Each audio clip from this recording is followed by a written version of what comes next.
ಕುವಲಯಪುರವೇ ಈಗಿನ ಕೊಲ್ಲಾಪುರ ಮಹಾರಾಷ್ಟ್ರದಲ್ಲಿದೆ. ಅಲ್ಲಿಗೆ ಹೋದ್ರೆ ದೇವಿಯನ್ನೇ ಮಹಾಲಕ್ಷ್ಮಿಯಾಗಿ ಕಂಡುಕೊಳ್ತಾ ಇದ್ರು. ಅದು ಒಂದು ಪಥ. ಇನ್ನು ನೀವು ಈಗ ನಾವು ಭವಾನಿ ಅಂತ, ತುಳಜಾ ಭವಾನಿ ಅಂತ ಈಗಲೂ ಕೂಡ ಇದೆ. ತುಳಜಾ ಭವಾನಿ ದೊಡ್ಡ ಮತ ಅದು. ಆಚಾರ್ಯರು ದೇಶವನ್ನೆಲ್ಲ ಸಂಚರಿಸಿ ಮಾಡಿದ್ದೇನು ಅಂತಂದ್ರೆ, ಅದ್ವೈತ ಪರಂಪರೆಯನ್ನು ಅವರು ಪ್ರತಿಪಾದಿಸ್ಕೊಂಡು ಬಂದವರು ಯಾಕೆ ಎಲ್ಲಾ ದೇವರುಗಳ ಸ್ತುತಿಗಳನ್ನು ಅವರು ಮಾಡಿದ್ದಾರೆ? ಮತಾಂತರ ಮಾಡುವಂತಹ ಕೆಲಸವನ್ನ ಆಚಾರ್ಯರು ಮಾಡಿಲ್ಲ. ಬಹಳ ಸ್ಪಷ್ಟವಾಗಿ ನಾನು ಹೇಳ್ತೀನಿ. ಓಕೆ, ಈಗ ವೇದಗಳ ಪ್ರಕಾರ ನಾವು ನಿರ್ಗುಣ ಉಪಾಸಕರು ಅಂತ ಇದೆ, ಆದರೆ ಇಲ್ಲಿ ನಾವು ಸಗುಣ ಅಂದರೆ ಈಗ ದೇವಿಗನ್ನ ವರ್ಣನೆ ಮಾಡುವಂಥದ್ದು, ಶಿವನನ್ನು ವರ್ಣನೆ ಮಾಡೋ, ಇಲ್ಲಿ ಸಗುಣ ಉಪಾಸನೆಗೆ ಬಂದಿದ್ದಾರೆ. ಜ್ಞಾನ ಅನ್ನೋದ್ರಿಂದ ಮೋಕ್ಷ, ಆ ಜ್ಞಾನಕ್ಕೆ ಕರ್ಮ ಅನ್ನೋದು ಸಾಧನ ಅಷ್ಟೇ. ವೈದಿಕ ಅಂತಂದ್ರೆ ಇದು ಬ್ರಾಹ್ಮಣರಿಗೆ ಮಾತ್ರ ಸೀಮಿತ ಅನ್ನೋ ಒಂದು, ದೇವರನ್ನ ನಂಬದೇ ಇರೋನು ನಾಸ್ತಿಕ ಅಥವಾ ದೇವರನ್ನ ನಂಬೋನು ಆಸ್ತಿಕ ಅಲ್ಲ. ಆಸ್ತಿಕ ದರ್ಶನ, ನಾಸ್ತಿಕ ದರ್ಶನ ಅಂತ ಸಾವಿರಾರು ವರ್ಷಗಳ ಹಿಂದೆ ನಮ್ಮ ಪರಂಪರೆಯಲ್ಲಿ ಅದನ್ನು ಬೆಳೆಸ್ಕೊಂಡು, ಅದನ್ನು ಗೌರವಿಸ್ಕೊಂಡು, ಅದನ್ನು ಪೂಜನೀಯವಾಗಿ ಇಟ್ಟು ಪೂಜಿಸಿದ್ದಾರೆ ನಮ್ಮಲ್ಲಿ.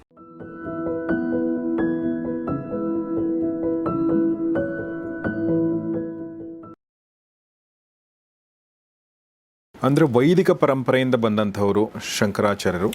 ಸೊ ನಮಗೆ ವೈದಿಕ ಅಂದ ತಕ್ಷಣ ಇಲ್ಲಿ ವೈದಿಕ ಮತ್ತು ಅವೈದಿಕ ಅಂತ ಎರಡು ಆಗಿ, ವೈದಿಕ ಅಂತಂದರೆ ಶಂಕರಾಚಾರ್ಯನು ಸೇರಿದ ಹಾಗೆ ಇದು ಬ್ರಾಹ್ಮಣರಿಗೆ ಮಾತ್ರ ಸೀಮಿತ ಅನ್ನೋ ಒಂದು ವಾದ ಅಥವಾ ಒಂದು ಕಲ್ಪನೆ ತುಂಬ ಜನರಿಗಿದೆ. ಓಕೆ, ಮತ್ತು ಇದು ಮೇಲ್ವರ್ಗಕ್ಕೆ ಸೀಮಿತ ಅನ್ನೋ ಥರದ್ದು ಒಂದು ಇದೆ. ನನಗೆ ಫುಲ್ ಕ್ಲಿಯರ್ ಆಗಿ ನಾನು ಕೇಳ್ತಾ ಇಲ್ಲ, ಒಂದು ಇರುವಂಥ ಜನಮಾನಸದಲ್ಲಿರುವಂಥ ಒಂದು ಮಾತನ್ನು ನಿಮ್ಗೆ ಕೇಳ್ತಾ ಇದ್ದೀನಿ. ಜನರ ಪ್ರತಿನಿಧಿಯಾಗಿ ನೀವು ಕೇಳ್ತಾ ಇದ್ದೀರಿ.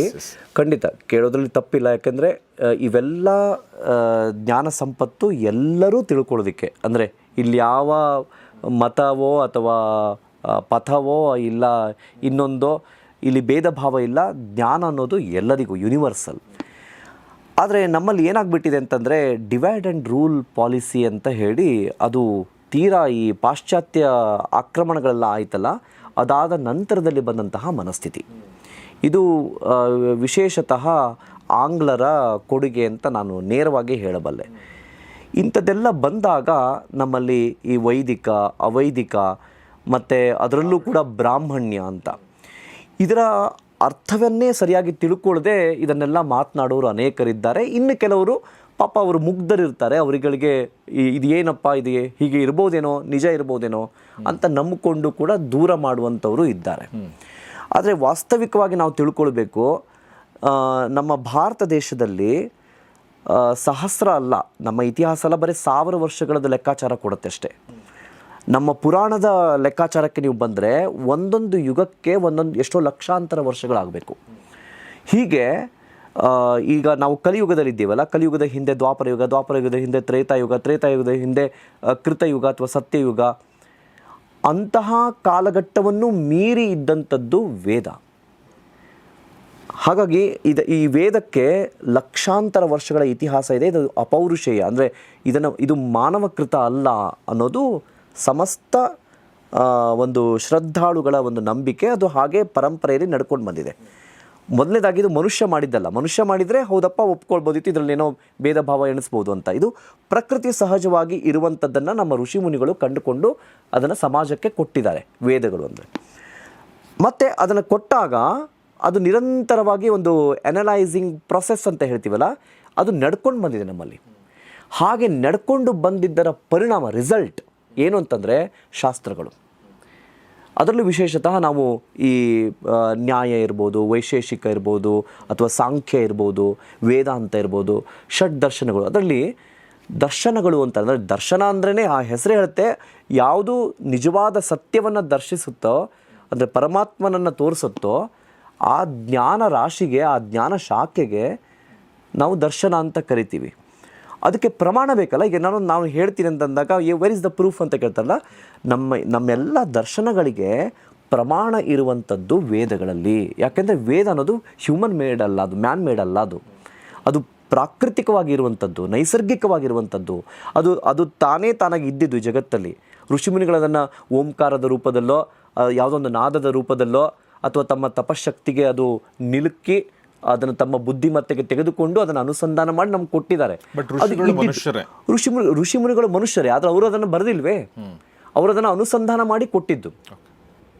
ಸೊ ಹೀಗಿರಬೇಕಾದ್ರೆ ಕೆಲವು ಬ್ರಾಂಚಸ್ಗಳು ಹೇಗೆ ಹೋಯಿತು ಅಂದರೆ, ವಿಶೇಷವಾಗಿ ನಾವು ನಾಸ್ತಿಕ ದರ್ಶನ ಅಂತ ಕರಿತೀವಿ. ಇದು ನಾನು ಒಂದು ಕ್ಲಿಯರ್ ಮಾಡೋದಕ್ಕೆ ಬಯಸ್ತೀನಿ. ಈ ವಿಷಯ ನೀವು ಕೇಳಿದ್ದು ಬಹಳ ಒಳ್ಳೆಯದಾಯಿತು.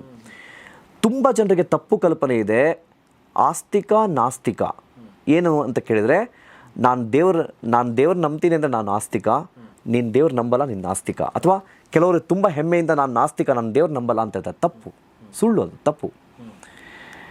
ದೇವರನ್ನು ನಂಬದೇ ಇರೋನು ನಾಸ್ತಿಕ ಅಥವಾ ದೇವರನ್ನು ನಂಬೋನು ಆಸ್ತಿಕ ಅಲ್ಲ.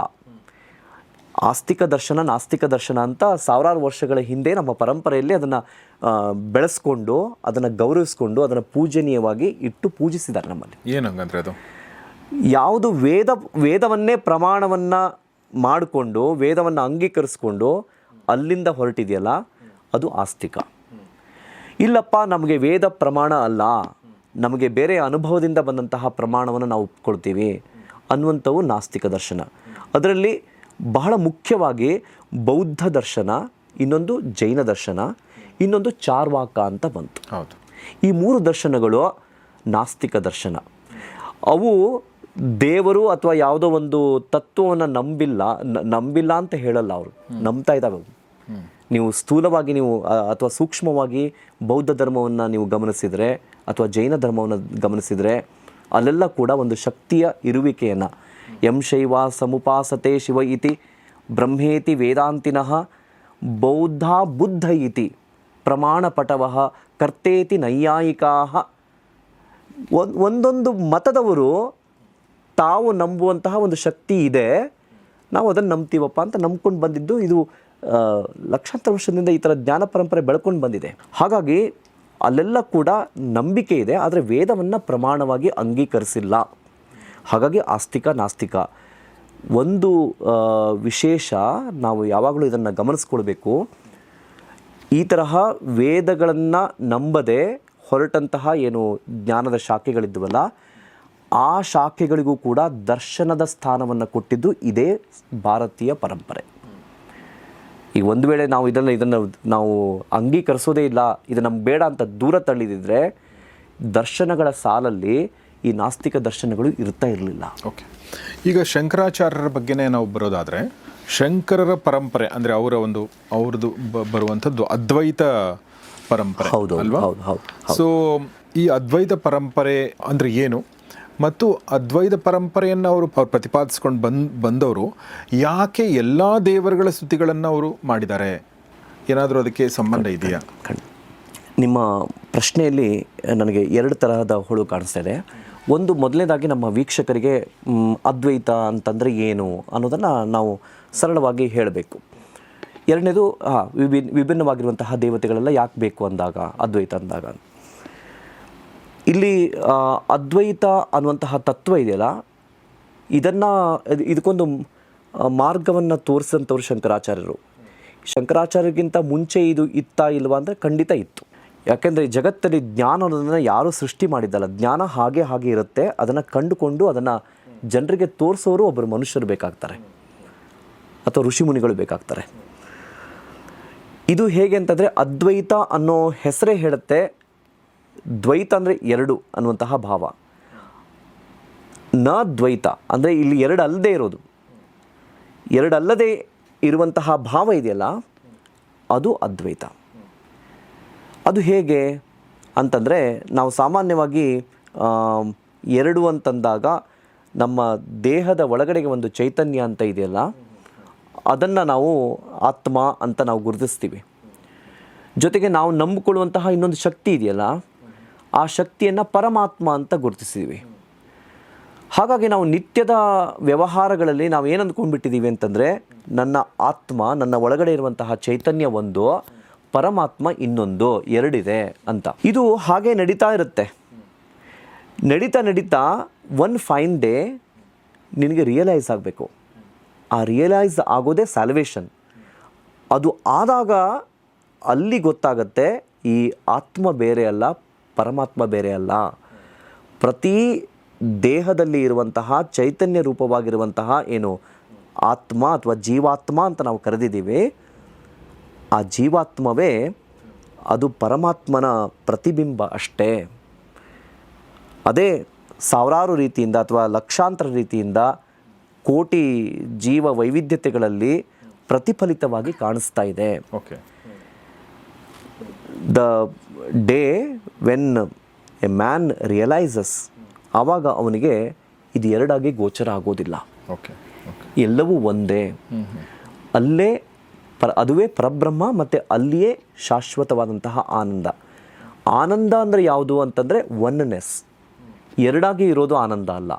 ನೀವು ಅತ್ಯಂತ ಆನಂದ ಅನುಭವಿಸಬೇಕು ಅಂದರೆ ಆ ಸಂಗತಿ ಒಳಗಡೆಗೆ ನೀವು ಹೊಕ್ಕಿ ಅದೇ ನೀವು ಆದಾಗ ನೋಡಿ ಅಲ್ಟಿಮೇಟ್ ಹ್ಯಾಪಿನೆಸ್ ಸಿಗುತ್ತೆ. ಓಕೆ, ಕರೆಕ್ಟ್ ನೀವು ಹೇಳಿದ್ದು. ಅದ್ವೈತ ಅಂದ್ರೆ ಅದು. ಈಗ ಇಷ್ಟೊಂದು ಸ್ತೋತ್ರಗಳು, 70 ಸ್ತೋತ್ರಗಳು, 70 ಸ್ತೋತ್ರಗಳಲ್ಲಿ 70 ದೇವತೆಗಳು. ಹೌದೌದು, ಆಲ್ಮೋಸ್ಟ್ ಬೇರೆ ಬೇರೆ. ಅಂದರೆ ಹೇಗಿದೆ ಅಂತಂದರೆ, ಒಂದು ಆಗಿನ ಕಾಲದ ಭಾರತದ ಚಿತ್ರಣ ಆಗಿತ್ತು. ನಾನು ಆಗಲೇ ಹೇಳ್ತಾ ಇದ್ದೆ ಅದನ್ನು. ನೂರಾರು ಮತಗಳಲ್ಲಿ ಇವು, ಅಂದರೆ ವೈದಿಕ ಪಥದಿಂದ ಬಂದಿದ್ದೇನೆ ಆಸ್ತಿಕವಾಗಿರುವಂಥದ್ದೇ ನೂರಾರು ಮತಗಳಿದ್ವು. ಹೀಗಿರಬೇಕಾದ್ರೆ ಇವನ್ನೆಲ್ಲ ಒಂದುಗೂಡಿಸುವಂತಹ ಮಹತ್ತರವಾದಂತಹ ಕಾರ್ಯ ಶಂಕರಾಚಾರ್ಯರ ಮೇಲಿತ್ತು. ಜೊತೆಗೆ ವೇದದ ಅರ್ಥವನ್ನು ಅಥವಾ ವೇದದಲ್ಲಿ ಹೇಳಿರುವಂತಹ ಗೂಢಾರ್ಥವನ್ನು ತಮಗೆ ಹೇಗೆ ಬೇಕೋ ಹಾಗೆ ಅದನ್ನು ವ್ಯಾಖ್ಯಾನಿಸಿಕೊಂಡು ಅದನ್ನು ಅರ್ಥೈಸಿಕೊಂಡು ಜನ ವ್ಯವಹರಿಸ್ತಾ ಇದ್ದಂತಹ ಕಾಲಘಟ್ಟ ಅದು. ಹಾಗಾಗಿ ಅವರಿಗೆ ಸರಿಯಾದಂತಹ ದಿಕ್ಕಿನಲ್ಲಿ ತೆಗೆದುಕೊಂಡು ಹೋಗಬೇಕು, ಇವ್ರನ್ನೆಲ್ಲ ಒಂದಾಗಿ ಮಾಡಬೇಕು, ಯುನೈಟೆಡ್ ಮಾಡಬೇಕು. ಯಾಕೆಂದರೆ ನಮ್ಮ ಸಮಸ್ತ ಉಪನಿಷತ್ತು ಹೇಳೋ ತತ್ವ ಏನಂದರೆ ಏನು ಅದ್ವೈತ. ಓಕೆ. ಅಂದರೆ ಇದು ನಾನು ಅದಕ್ಕೆ ಹೇಳಿದೆ, ಶಂಕರಾಚಾರ್ಯರೇ ಅದ್ವೈತವನ್ನು ಹುಟ್ಟು ಹಾಕಿದ್ದು ಅಂತಲ್ಲ. ನಮ್ಮ ಉಪನಿಷತ್ತುಗಳನ್ನು ಅವಲೋಕನ ಮಾಡಿದಾಗ ಅಲ್ಲೇ ನಮಗೆ ಗೊತ್ತಾಗತ್ತೆ ಬ್ರಹ್ಮ ಒಬ್ಬನೇ ಸತ್ಯ. ಅಂದರೆ ಶಂಕರಾಚಾರ್ಯರನ್ನು ತಮ್ಮ ಉಕ್ತಿಯ ಮೂಲಕವಾಗಿ ಹೇಳಿದರೂ ಕೂಡ ಸರ್ವ ಉಪನಿಷತ್ತಿನ ಮತಿತಾರ್ಥ ಏನು ಅಂತಂದರೆ ಕೊನೆಗೆ ಉಳಿಯುವಂಥದ್ದು ಪರಬ್ರಹ್ಮ ಒಂದೇ. ಓಕೆ. ಇದನ್ನು ಜನರಿಗೆ ತೋರಿಸ್ಕೊಡುವಂತಹ ಅಗತ್ಯತೆ ಆ ಕಾಲಕ್ಕೆ ಇತ್ತು.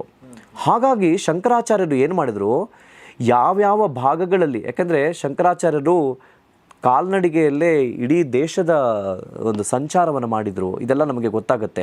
ಶಂಕರ ದಿಗ್ವಿಜಯ ಗ್ರಂಥಗಳೆಲ್ಲ ಕೂಡ ಅದನ್ನು ಸುಂದರವಾಗಿ ವರ್ಣನೆ ಮಾಡಿದ್ದಾರೆ. ಮತ್ತು 4 ದಿಕ್ಕುಗಳಲ್ಲಿ, ದೇಶದ 4 ದಿಕ್ಕುಗಳಲ್ಲೂ ಕೂಡ ಮಠಗಳನ್ನೆಲ್ಲ ಕೂಡ ಸ್ಥಾಪನೆ ಮಾಡಿದ್ದು, ಇದೆಲ್ಲವೂ ಕೂಡ ನಮಗೆ ಗೊತ್ತಾಗುತ್ತೆ. ಹೀಗಿರುವಾಗ ಒಂದೊಂದು ಕಡೆಗಳಲ್ಲಿ, ಉದಾಹರಣೆಗೆ ನೀವು ಅಮ್ಮನವರನ್ನು ನೀವು ಸ್ತುತಿ ಮಾಡ್ತೀರಿ, ನಿಮ್ಮ ಇಷ್ಟ ದೇವತೆಯಾಗಿ ಸ್ವೀಕಾರ ಮಾಡಿದ್ದೀರಿ ಅಂತಂದರೆ ಅಮ್ಮನವರಲ್ಲೂ ಕೂಡ ನೂರಾರು ತರಹೇವಾರಿಗಳನ್ನು ಕಂಡುಕೊಳ್ತಾ ಇದ್ರು ಜನ. ಹೇಗಂತಂದರೆ ಕೆಲವರು ಲಲಿತೆ ಅಂತ ನೋಡಿದರು, ಇನ್ನು ಕೆಲವರು ಮಾತಂಗಿ. ಈಗ ನೀವು ತಮಿಳುನಾಡಿನ ಮಧುರೈಗೆ ಹೋದರೆ ಅಲ್ಲಿ ಮೀನಾಕ್ಷಿ ಅಂತ ಒಂದು ನೀವು ನೋಡ್ತೀರಿ, ಮಧುರೈ ಮೀನಾಕ್ಷಿ ಅಂತ, ಮೀನಾಕ್ಷಿ ಪಂಚಕ ಅಂತ ಬರೆದಿದ್ದಾರೆ. ಅಲ್ಲೆಲ್ಲ ಸಂಚಾರ ಮಾಡಿದ್ದಾರೆ ಆಚಾರ್ಯರು. ಅಲ್ಲಿರುವಂತಹ ಜನರ ಆರಾಧ್ಯ ದೈವ ಆಗಿದ್ದದ್ದು ದೇವಿಯ ಆರೂಪ, ಅದನ್ನೇ ಸರ್ವಶ್ರೇಷ್ಠ ಅಂತ ಅಂದುಕೊಂಡಂತಹ ಒಂದು ಮತ ಅದು. ಹಾಗೆ ನೀವು ಕುವಲಯಪುರ ಅಂತ, ಕುವಲಯಪುರವೇ ಈಗಿನ ಕೊಲ್ಲಾಪುರ, ಅಲ್ಲಿಗೆ ಕುವಲಯಪುರವೇ ಈಗಿನ ಕೊಲ್ಲಾಪುರ ಮಹಾರಾಷ್ಟ್ರದಲ್ಲಿದೆ. ಅಲ್ಲಿಗೆ ಹೋದರೆ ದೇವಿಯನ್ನೇ ಮಹಾಲಕ್ಷ್ಮಿಯಾಗಿ ಕಂಡುಕೊಳ್ತಾ ಇದ್ರು. ಅದು ಒಂದು ಪಥ. ಇನ್ನು ನೀವು ಈಗ ನಾವು ಭವಾನಿ ಅಂತ, ತುಳಜಾ ಭವಾನಿ ಅಂತ ಈಗಲೂ ಕೂಡ ಇದೆ. ತುಳಜಾ ಭವಾನಿ ದೊಡ್ಡ ಮತ, ಅದು ದೊಡ್ಡ ಮತ. ಆಚಾರ್ಯರು ದೇಶವನ್ನೆಲ್ಲ ಸಂಚರಿಸಿ ಮಾಡಿದ್ದೇನು ಅಂತಂದರೆ ಈ ಎಲ್ಲ ಮತಗಳನ್ನು ನೋಡಿ, ಮತವನ್ನು ಅರ್ಥೈಸ್ಕೊಳ್ಬೇಕು ಅಂದರೆ ಅದು ಸರಳವಾಗಿರುವಂಥ ಮಾರ್ಗ ಅಲ್ಲ. ಯಾಕೆಂದರೆ ಜನಾಭಿಪ್ರಾಯ ಇರುತ್ತಲ್ಲ, ಅದು ಬಹಳ ದೊಡ್ಡದು. ಅವರನ್ನು ಓಲೈಸಿಕೊಳ್ಳೋದಂದರೆ ತುಂಬ ಈಗಿನ ಸೆಮೆಟಿಕ್ ಮತಗಳು ಓಲೈಸೋ ತರಹ, ಏನೋ ನಾನು ನಿಮಗೆ ಬ್ಯಾಗ್ ಕೊಡ್ತೀನಿ, ಸ್ಕೂಲಲ್ಲಿ ಅಡ್ಮಿಷನ್ ಕೊಡಿಸ್ತೀನಿ, ಅಥವಾ ಬಟ್ಟೆ ಕೊಡಿಸ್ತೀನಿ, ಅಥವಾ ಇನ್ನೊಂದೇನೋ ಫೆಸಿಲಿಟಿ ಕೊಡ್ತೀನಿ ಅಂತ ಹೇಳ್ಬಿಟ್ಟು ಮತಾಂತರ ಮಾಡುವಂತಹ ಕೆಲಸವನ್ನು ಆಚಾರ್ಯರು ಮಾಡಿಲ್ಲ. ಭಾಳ ಸ್ಪಷ್ಟವಾಗಿ ನಾನು ಹೇಳ್ತೀನಿ, ಮತಾಂತರವಲ್ಲ ಇದು, ಜನರಿಗೆ ಸತ್ಯ ದರ್ಶನವನ್ನು ಮಾಡುವಂತಹ ಕಾರ್ಯವನ್ನು ಆಚಾರ್ಯರು ದೇಶದುದ್ದಗಲಕ್ಕೂ ಕೂಡ ಸಂಚರಿಸಿ ಅವರು ಮಾಡಿದ್ದಾರೆ. ಅಂದರೆ ಇದೆಲ್ಲವೂ ನಾವು ಹೇಗೆ ಹೇಳ್ಬೋದು ಅಂತಂದರೆ, ತಮ್ಮ ವಾದವನ್ನು ಅಲ್ಲಿರುವಂತಹ ಪಂಡಿತರ ಅಥವಾ ಮತಸ್ಥಾಪನೆಯನ್ನು ಮಾಡಿದಂಥವರ ವಿದ್ವಾಂಸರ ಮುಖಾಮುಖಿಯಾಗಿ ಕುಳಿತುಕೊಂಡು ಅವರನ್ನ ವಾದದಲ್ಲಿ ಮಣಿಸಿ ಅವರನ್ನು ಒಪ್ಪಿಸಿ, ನೋಡ್ರಪ್ಪ ಇದು ನೀವು ಏನು ಆಚರಣೆ ಮಾಡ್ತಾ ಇದ್ದೀರಿ ಇದು ಮಿಥ್ಯೆ, ಇದು ಸತ್ಯ ಅಂತ ತೋರಿಸ್ಕೊಟ್ಟಿದ್ದಾರೆ ಅವರು. ಈ ರೀತಿಯಾಗಿ ಅದರ ಕೊಡುಗೆ ಹೇಗಿದೆ ಅಂತಂದರೆ, ಆಗ ನಮಗೆ ಕಾಣ್ತಾ ಇದ್ದಂತಹ ಸಾವಿರಾರು ಈ ಥರದ ಮತಗಳು ಹೆಚ್ಚು ಕಮ್ಮಿ ಈಗ 100ಕ್ಕೆ ಅದು ಇಳಿದಿರ್ಬೋದು. ಅದು 100ಕ್ಕೆ ಇಳಿದಿದೆ ಅಂತಂದರೆ ಖಂಡಿತವಾಗಿಯೂ ಅದರಲ್ಲಿ ಶಂಕರಾಚಾರ್ಯರ ಈ ದೇಶ ಪರ್ಯಟನೆಯ ಕಾರ್ಯ ಬಹಳ ದೊಡ್ಡ ಕೆಲಸವನ್ನು ಮಾಡಿದೆ. ಓಕೆ, ಈಗ ವೇದಗಳ ಪ್ರಕಾರ ನಾವು ನಿರ್ಗುಣ ಉಪಾಸಕರು ಅಂತ ಇದೆ, ಆದರೆ ಇಲ್ಲಿ ನಾವು ಸಗುಣ ಅಂದರೆ ಈಗ ದೇವಿಗನ್ನ ವರ್ಣನೆ ಮಾಡುವಂಥದ್ದು, ಶಿವನನ್ನು ವರ್ಣನೆ ಮಾಡೋ, ಇಲ್ಲಿ ಸಗುಣ ಉಪಾಸನೆಗೆ ಬಂದಿದ್ದಾರೆ. ಇದನ್ನು ಕೂಡ ಕೆಲವರು ವಿರೋಧ ಮಾಡಿದ್ದು ಕೂಡ ನಾನು ಇದ್ರ ಬಗ್ಗೆ ಓದಿದ್ದೀನಿ. ಇದನ್ನ ಹೇಗೆ ಶಂಕರರು ಹೇಗೆ ಇದನ್ನ ಹೇಳಿ? ತುಂಬ ಒಳ್ಳೆ ಪ್ರಶ್ನೆ ಕೇಳಿದ್ರಿ ನೀವು, ತುಂಬ ಒಳ್ಳೆ ಪ್ರಶ್ನೆ. ಆಮೇಲೆ ನಮ್ಮ ವೀಕ್ಷಕರಿಗೂ ಇದ್ರ ಬಗ್ಗೆ ಸಾಕಷ್ಟು ಗೊಂದಲ ಇರುತ್ತೆ, ಅನುಮಾನ ಇರುತ್ತೆ. ನೋಡಿ, ಶಂಕರಾಚಾರ್ಯರು ಸಗುಣೋಪಾಸನೆಯನ್ನು ತಿರಸ್ಕಾರ ಮಾಡಲಿಲ್ಲ. ನಿರ್ಗುಣ ತತ್ವವೇ ಅಲ್ಟಿಮೇಟ್. ಅದು ಈಗ ನಮ್ಮ ಉಪನಿಷತ್ತುಗಳು ಕೂಡ, ನಮ್ಮ ಭಗವದ್ಗೀತೆ ಇರ್ಬೋದು, ಉಪನಿಷತ್ತು ಇರ್ಬೋದು, ಪ್ರಸ್ಥಾನ ತ್ರಯಗಳೆಲ್ಲವೂ ಕೂಡ ಏನು ಹೇಳುತ್ತೆ ಅಂತಂದರೆ ಪರಮಾತ್ಮ ಅನ್ನುವಂತಹ ತತ್ವ. ಅದಕ್ಕೆ ಕೈ ಇಲ್ಲ, ಕಾಲಿಲ್ಲ, ಅಯಂ ಅದೃಶ್ಯ, ಅವರ್ಣ, ಅಗೋತ್ರ, ಅಪಾಣಿಪಾದಂ, no hands, no limbs, no eyes. ಅವನಿಗೆ ನ ಚಕ್ಷು ಅಚಕ್ಷು, ಅವನಿಗೆ ಕಣ್ಣು ಇಲ್ಲ, ಅವನು ಬೇರೆಯವನ್ನ ನೋಡೋದು ಇಲ್ಲ, ಬೇರೆಯವ್ರಿಗೆ ಕಾಣೋದು ಇಲ್ಲ. ಓಮ್ನಿ ಪ್ರೆಸೆಂಟ್, ಅವನೆಲ್ಲ ಕಡೆಯಲ್ಲೂ ಇದ್ದಾನೆ. ಸರ್ವಗತಃ ಸುಸೂಕ್ಷ್ಮ. ಉಪನಿಷತ್ತುಗಳಲ್ಲೇ ಹೇಳಿದ್ದಾರೆ ಇದನ್ನು. ಹಾಗಾಗಿ ಉಪನಿಷತ್ತಿನಲ್ಲಿ ಏನು ಹೇಳಿದ್ದಾರೆ, ಈ ಬ್ರಹ್ಮ ಅನ್ನುವಂತಹ ಸತ್ಯ ಅದು ಜನರಿಗೆ ಮನವರಿಕೆ ಮಾಡಿಕೊಡ್ಬೇಕು. ಆದರೆ ಜನರಾದರೂ ಶಂಕರಾಚಾರ್ಯರ ಕಾಲಕ್ಕೆ ನಮ್ಮ ಭಾರತದಲ್ಲಿ, ಅಂದರೆ ನಾನು ಹೇಳ್ತಿರೋದು ವೇದವನ್ನೇ ಪ್ರಮಾಣವಾಗಿ ನಂಬಿಕೊಂಡಂತಹ ಜನರು ಕೂಡ, ಆಸ್ತಿಕ ಜನರು ಕೂಡ ಯಾವ ಹಂತಕ್ಕೆ ಬಂದಿದ್ದರು ಅಂತಂದರೆ, ಅವರುಗಳಿಗೆ ಮೂರ್ತಿ ಆದರೂ ಕೂಡ ಅದು ಒಂದೇ ಮೂರ್ತಿ ಅಲ್ಲ, ಅದರಲ್ಲೂ 100 ತರಹದ ರೂಪಗಳನ್ನು ಹೀಗೆ ಕಂಡುಕೊಂಡು ಆರಾಧನೆ ಮಾಡ್ತಾ ಅವರಲ್ಲಿ ಏನು ತುಂಬ ತರಹದ ಒಂದು ಡಿಫರೆನ್ಸ್ ಆಫ್ ಒಪಿನಿಯನ್ಸ್ಗಳು ಇದ್ದವು. ಹೀಗಿದ್ದಂತಹ ಸಂದರ್ಭದಲ್ಲಿ ಆಚಾರ್ಯರು ಒಂದೇ ಸಲ ಹೋಗಿಬಿಟ್ಟು ಇದನ್ನು ನಿರ್ಗುಣೋಪಾಸನೆಯೇ ನೀವು ಮಾಡಬೇಕು ಅಂತಂದರೆ ಖಂಡಿತವಾಗಿಯೂ ಕೂಡ ಯಾರೂ ಒಪ್ಕೊಳ್ತಾ ಇರಲಿಲ್ಲ. ಅದಕ್ಕೆ ಆಚಾರ್ಯರು ಬಹಳ ಸ್ಪಷ್ಟವಾಗಿ ಹೇಳ್ತಾರೆ, ಸಗುಣೋಪಾಸನೆ ಒಂದು ಸೋಪಾನ. They are the staircases to reach Parabrahma. ಪರಬ್ರಹ್ಮ ಅನ್ನುವಂತಹ ಸಿಂಹಾಸನವನ್ನು ನೀವು ಏರಬೇಕು ಅಂತಂದರೆ ಈ ಸಗುಣೋಪಾಸನೆ, ಅಂದರೆ ನಿರ್ಗುಣ ಅನ್ನೋದು ಪರತತ್ವ. ನಿರ್ಗುಣ ಅನ್ನೋದನ್ನು ನೀವು ಒಂದೇ ಸಲ ನಿಮ್ಮ ಮನಸ್ಸಿಗೆ ಅದನ್ನು ತೆಗೆದುಕೊಳ್ಳೋಕ್ಕಾಗೋಲ್ಲ. ನಾವು ಅಷ್ಟು ವ್ಯಾವಹಾರಿಕವಾಗಿ ಲೌಕಿಕದಲ್ಲಿ ಮುಳುಗೋಗ್ಬಿಟ್ಟಿದ್ದೀವಿ. ನಮ್ಮ ಮನಸ್ಸು ಅಷ್ಟೊಂದು ನಿರ್ಗುಣದ ಕಡೆಗೆ ಕೇಂದ್ರೀಕೃತವಾಗುವುದಿಲ್ಲ. ಆ ದೃಷ್ಟಿಯಿಂದ ಆಚಾರ್ಯರು ಈ ಸಗುಣೋಪಾಸನೆಯನ್ನು ಸೋಪಾನವನ್ನಾಗಿ ಮಾಡಿಕೊಂಡು ತಮ್ಮ ಪಥದ ಕಡೆಗೆ ಜನರು ಬರೋ ಹಾಗೆ ಮಾಡಿಕೊಂಡ್ರು. ಅದಕ್ಕೆ ನಾನು ಈ ಆಚಾರ್ಯರ ಕೃತಿಗಳನ್ನು ನಾವು ಅವಲೋಕನ ಮಾಡಿದಾಗ ಅಲ್ಲಿ 3 ಸ್ತರಗಳು ಕಾಣಿಸ್ತವೆ. ಆಚಾರ್ಯರ ಕೃತಿಗಳಲ್ಲಿ 3 ಸ್ತರಗಳಿದ್ದಾವೆ. ಬಹಳ ದೊಡ್ಡ ಕಾರ್ಯ ಆಚಾರ್ಯರು ಮಾಡಿದ್ದು ಪ್ರಸ್ಥಾನತ್ರಯಗಳಿಗೆ ಭಾಷ್ಯವನ್ನು ಬರೆದಿದ್ದು. ಪ್ರಸ್ಥಾನತ್ರಯಗಳು ಯಾವ್ಯಾವು ಅನ್ನೋದು ಅನೇಕರಿಗೆ ಗೊತ್ತಿರುತ್ತೆ, ಕೆಲವರಿಗೆ ಗೊತ್ತಿರಲ್ಲ. ನಮ್ಮ ವೇದಗಳಲ್ಲಿ ಅಡಗಿರುವಂತಹ ಪ್ರತಿಪಾದಿತವಾಗಿರುವಂತಹ ವಿಷಯವನ್ನು ತಿಳಿಸುವಂತಹ ವೇಸ್, ದಾರಿಗಳು, ಅವುಗಳಿಗೆ ಪ್ರಸ್ಥಾನ. ಅವು 3 ರೀತಿಯಲ್ಲಿ ಪ್ರಕಟಗೊಂಡಿದ್ದವು ಶಂಕರಾಚಾರ್ಯರಿಗಿಂತಲೂ ಕೂಡ ಮುಂಚೆ, ಭಾಳ ಮುಂಚೆಯೇ. ಯಾವ್ಯಾವು ಅಂತಂದರೆ, ಒಂದು ಶ್ರುತಿ ಪ್ರಸ್ಥಾನ. ಶ್ರುತಿ ಅಂದರೆ ವೇದ ಅಂತಲೇ ಅರ್ಥ. ವೇದದಿಂದ ಹೊರಟಂತಹ ಪ್ರಸ್ಥಾನ, ಅವುಗಳೇ ಉಪನಿಷತ್ತುಗಳು. ವೇದದ ಮುಖವಾಣಿ ಅಂತ ಹೇಳ್ಬೋದು, ವೇದಗಳ ಮತಿತಾರ್ಥ ಅಂತ ಹೇಳ್ಬೋದು, ಅಥವಾ ವೇದಾಂತ ವೇದಸ್ಯ ಅಂತೆ ವಿದ್ಯಮಾನತ್ವಾತ್. ವೇದದ ಸಾರಭೂತ ಭಾಗ ಉಪನಿಷತ್ತುಗಳು. ಜಿಸ್ಟ್ ನೀವೊಂದು ಸಿನಿಮಾ ನೋಡಿದರೆ, ಇಡೀ ಸಿನಿಮಾದಲ್ಲಿ ಎಲ್ಲ ಸೀಕ್ವೆನ್ಸ್ ಹೇಳ್ಬೇಡಪ್ಪ, ಅದರದ್ದು ಏನು ಜಿಸ್ಟ್ ಇದೆ ಅದನ್ನು ಹೇಳು ಅಂತ ಹೇಳ್ತಿರಲ್ವ, ಹಾಗೆ ಆ ರೀತಿಯಲ್ಲಿ ಸಾರಭೂತವಾಗಿ ಇರುವಂಥದ್ದು ಉಪನಿಷತ್ತುಗಳು. ಈ ಉಪನಿಷತ್ತುಗಳು ಕಾಲಾಂತರದಲ್ಲಿ ಹೇಗಾಗ್ತಿದ್ವು ಅಂತಂದರೆ, ತುಂಬ ಕ್ಲಿಷ್ಟ, ಅಲ್ಲಿನ ಭಾಷೆ ತುಂಬ ಪ್ರಾಚೀನ, ಅಲ್ಲಿರುವಂತಹ ಅರ್ಥ ಇದೆಯಲ್ಲ ಗೂಢಾರ್ಥ, ಪದಗಳಿಗೆ ಗೂಢಾರ್ಥ ಇದೆ. ಕೆಲವು ಪದಗಳು ವಿರುದ್ಧಾರ್ಥಕವಾಗಿ ಕಾಣಿಸುತ್ತೆ. ನಾವು ಅದನ್ನು ನೇರವಾಗಿ ಪಠನೆ ಮಾಡಿದಾಗ ಅಥವಾ ಅದನ್ನು ನೋಡಿದಾಗ ಅದರ ಆ್ಯಕ್ಚುಯಲ್ ಮೀನಿಂಗ್ ಅರ್ಥ ಆಗ್ತಿರಲಿಲ್ಲ. ಹಾಗಾಗಿ ಇದಕ್ಕೆಲ್ಲ ಕೂಡ ವ್ಯಾಖ್ಯಾನ ಬೇಕಾಗಿತ್ತು. ಆ ಕಾರ್ಯವನ್ನು ಮಾಡಿದರು. ಜೊತೆಗೆ ಇನ್ನೊಂದು ಸ್ಮೃತಿ ಪ್ರಸ್ಥಾನ. ಶ್ರುತಿಯಿಂದ ಹೊರಟಿದ್ದು ಸ್ಮೃತಿ. ಅಂದರೆ ಇದು ವೇದದ್ದೇ ಭಾಗ. ಶ್ರುತಿ ಉಪನಿಷತ್ತುಗಳು ಅಂತಂದರೆ ವೇದದ್ದೇ ಭಾಗ. ಆದರೆ ಸ್ಮೃತಿ ಇದೆಯಲ್ಲ, ವೇದವನ್ನು ಅವಲಂಬಿಸಿಕೊಂಡು ರಚಿತವಾಗಿರುವಂತಹ ಶಾಸ್ತ್ರ ಗ್ರಂಥಗಳು. ಅದರಲ್ಲಿ ಬಹಳ ಪ್ರಧಾನವಾಗಿ ನಿಲ್ಲುವಂಥದ್ದು ಮಹಾಭಾರತ. ಆ ಮಹಾಭಾರತದ ಅಂತರ್ಗತವಾಗಿರುವಂಥದ್ದು ಭಗವದ್ಗೀತೆ. ಆ ಭಗವದ್ಗೀತೆ ಅದು ಸಾಕ್ಷಾತ್ ಭಗವಂತ ಕೃಷ್ಣನ ವಾಣಿ. ಅವನ ಮಾತುಗಳನ್ನು ವೇದವ್ಯಾಸರು ಪೋಣಿಸಿದ್ದಾರೆ, ಅಕ್ಷರಗಳಲ್ಲಿ ಅದನ್ನು ಪೋಣಿಸಿದ್ದಾರೆ. ನಾವು ಭಗವದ್ಗೀತೆ ಅಂತ ನಾವೇನು 700 ಶ್ಲೋಕಗಳನ್ನು ಮಹಾಭಾರತದ ಮಧ್ಯಭಾಗದಲ್ಲಿ ನಾವು ನೋಡ್ತೀವಿ.